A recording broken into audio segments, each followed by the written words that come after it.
बाकायदा इस्तीफ़ा लेके मैं स्पीकर के पास गया था, स्पीकर साहब मौजूद नहीं थे, तो सेक्रेटरी साहब जो हैं उनको मैंने इस्तीफ़ा पेश किया और उनसे रिसीविंग भी ले ली।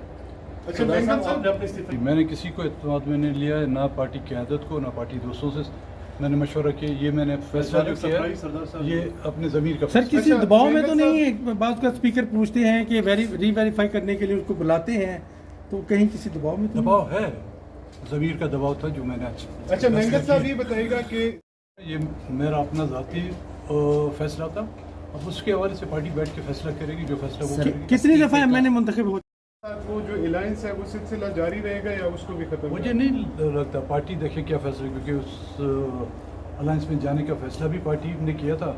आज के हालात आपने देखा था, मुझे आपको कोई अपोजिशन दिखाई दी जो हमारे साथ खड़ी होती? तो महमूद खान साहब खड़े थे ना। असेंबली छोड़ी या सियासत?